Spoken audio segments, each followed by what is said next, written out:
Alors là, on est en tête de nous, et donc l'arrivée à la croisée des fêtages. Du coup, je rabats ma pince, il y a une petite soudure à faire ici, et normalement, donc en tête, au point de couronnement, il me faudra rajouter une petite pièce de zinc, un petit gousset, pour faire l'étanchéité ici. Donc on vient de plier les noues, maintenant on va réaliser le support sur lequel elles vont se poser sur le toit. C'est-à-dire que nous allons réaliser des fonçures.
Bon, je sais pas trop si vous êtes de niveau, là je suis à contre-jour, j'y vois rien. Alors juste une petite précision là, quand je suis allé plier le zinc, j'ai plus mon collègue là qui m'a partagé sa plieuse m'a fait part d'un petit truc et astuce par rapport à une question que je me posais. La question était la suivante: comment maintenir ma noue alors qu'au point de couronnement il n'y aura rien pour la fixer en bout, comme je l'ai fait sur la noue qui est à l'égout. Donc il y a une petite astuce qui est sympa à connaître. Donc je fais des pinces. Là j'ai mis de part et d'autre ma noue, un litho à champ qui va me permettre de réceptionner les tuiles, hein, et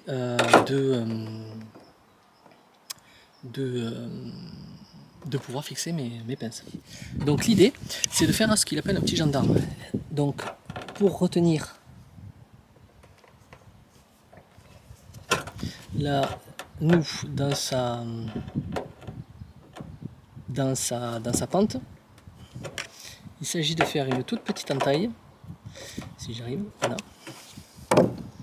Ici, là, un tout petit accroc qui va nous permettre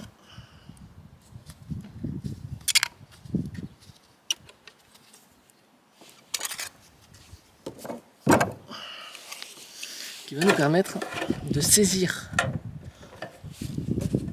je vais vous faire un gros plan, de saisir la pince de la noue et l'empêcher de glisser. Et donc théoriquement, voilà.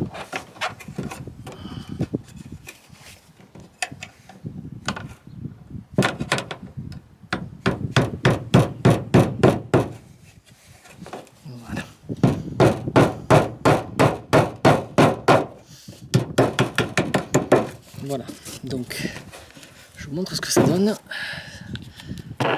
Alors, vous voyez le gendarme, la pince qui vient prendre la feuille. Alors, l'idée c'est de vraiment faire une toute petite entaille, là, les limites trop grosses. Le risque étant que le zinc se déchire. Voilà. Alors, puisqu'on est dans les trucs et astuces, là on est en train de poser les planches de rive. Donc là, j'ai positionné mes vis inox. Et en fait, quand on est tout seul, eh bien, ce que je fais, c'est que je mets mon échelle d'un côté et de l'autre, je positionne en fonction de la hauteur que je veux au-dessus du dernier litho que j'ai mis. Je positionne un bout de bois sur lequel je vais pouvoir m'appuyer et visser tranquillement. Donc là je suis en tête, moi je vais mettre mon échelle en pied, je vais poser mon dernier lito ici, et donc je vais pouvoir être un peu plus serein. Là c'est des planches assez courtes, hein, mais c'est comme ça que j'ai fait sur ma maison, avec des planches beaucoup plus longues et beaucoup plus lourdes. Voilà.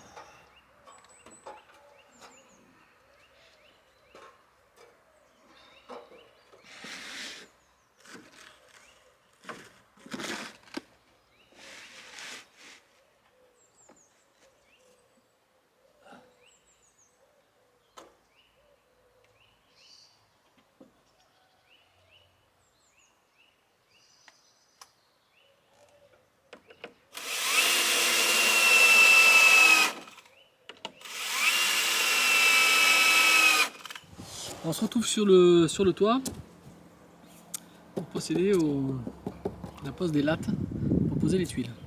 Alors,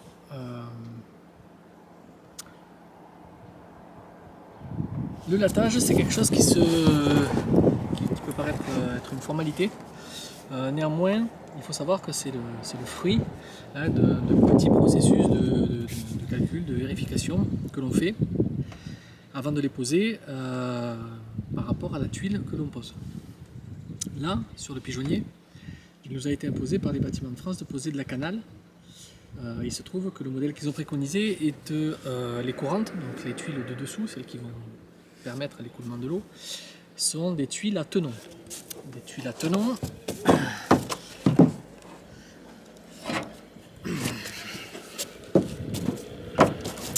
Ce sont des tuiles qui vont pouvoir s'accrocher, qui vont avoir une accroche sur un lito posé à l'horizontale du rampant. Donc très bien, généralement à l'ancienne on va dire, la canale est posée directement sur la volige, éventuellement avec des petites chanlattes pour canaliser les courants, et des crochets en galva qui retiennent les tuiles du glissement. Donc voilà, il y a quelques calculs à faire. Donc les calculs à faire sont les suivants. Déjà, quand on pose les lattes, on va les poser en fonction du pureau des tuiles et de la marge de manœuvre qu'on a par rapport à celui-ci. Généralement, vous allez dans la documentation technique des tuiles et vous pourrez voir donc le pureau des tuiles, la marge de manœuvre que vous avez, la distance que vous avez, la marge de manœuvre que vous avez à l'égout, et également la distance par rapport au fêtage pour avoir une pose des tuiles fêtières en bonne et due forme, et donc pas de découpe. Donc j'ai bien regardé cette cote et c'est celle-là qui va me servir de référence. C'est un cas particulier ici.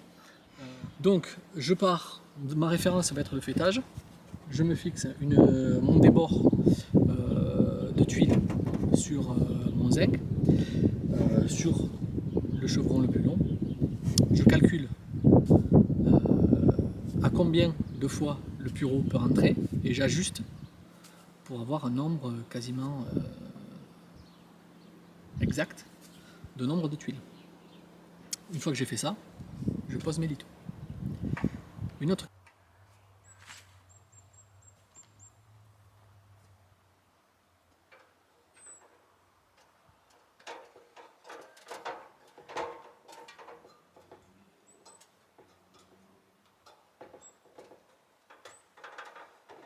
Bon, on se retrouve sur le toit. Juste pour voir un petit détail. Il est arrivé quelques fois, et là en l'occurrence ça m'arrive 2 fois là, sur ce pan, d'avoir, selon ma répartition de pureau, de ne pas avoir assez de débord pour avoir un bon recouvrement de manœuvre. Donc là, difficile de pouvoir accrocher un tenon d'un courant et donc de mettre une tuile complète. Alors ce que j'ai fait, comme ici d'ailleurs, vous voyez, hein, c'est que je taille un courant, je viens, hop,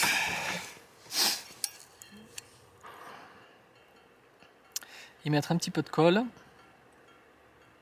Voilà, l'idée hein, c'est d'avoir un recouvrement continu sur la noue et donc de faire en sorte que ce soit continue quoi. Et donc,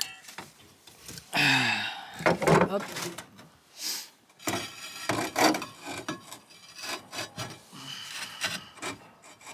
Voilà. Une fois bien placé, je vais pouvoir bien tracer mon recouvrement et avoir quelque chose de relativement esthétique. Voilà, c'est tout. Donc là on avance pas trop mal, hein. Enfin j'ai été retardé là ce matin parce qu'il y a eu une interruption d'électricité, il y a eu des travaux sur la ligne, donc ça a été un peu compliqué, mais bon, néanmoins on avance.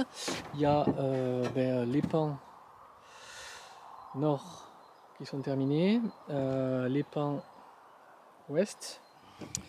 Voilà, du coup on finit ça, je pense que je vais finir ce pan, hein. Je vais commencer à tailler les courants, je vais monter les chapeaux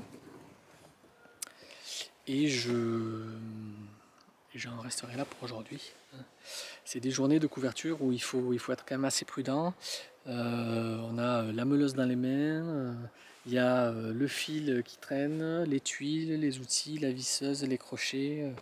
On est toujours en proprioception, essayer d'assurer sa stabilité. Donc c'est des journées qui sont assez éprouvantes et donc il faut faire attention en fin de journée. Sur un toit comme ça, tout petit, où on se retrouve toujours dans des positions un petit peu alambiquées.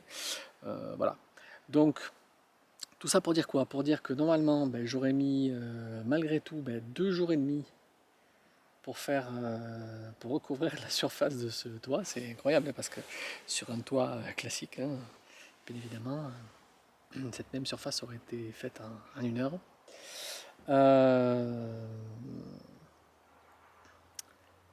Du coup, ce que je vais faire, c'est que là, je vais finir donc ces pans. Ensuite, je vais m'attaquer aux rives et je finirai par gérer le point de couronnement et la pose du fêtage. Le fêtage qui sera maçonné.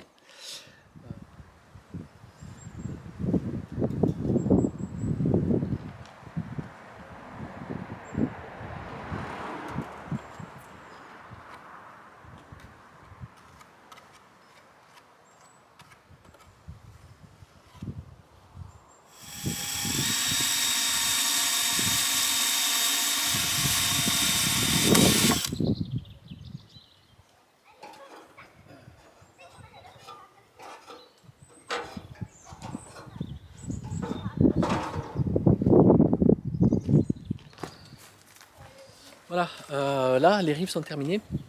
Alors du coup, j'attends que ça sèche et pour pas appuyer dessus, j'attends un petit peu pour faire le fêtage. Donc si jamais un jour ce pigeonnier redevient pigeonnier, je m'occupe de refaire toutes les petites tablettes qui sont à l'entrée du pigeonnier pour que les pigeons puissent tranquillement rentrer et faire leur œuvre. Donc voilà, ça fait plaisir, c'était pas prévu. On a les chutes de voliges, donc voilà.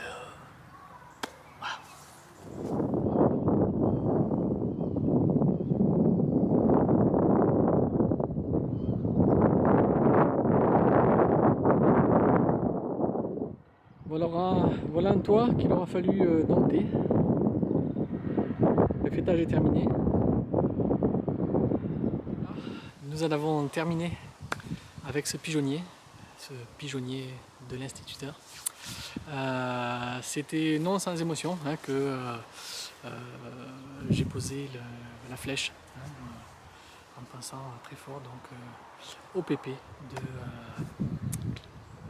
du propriétaire qui m'a confié la restauration de ce petit pigeonnier.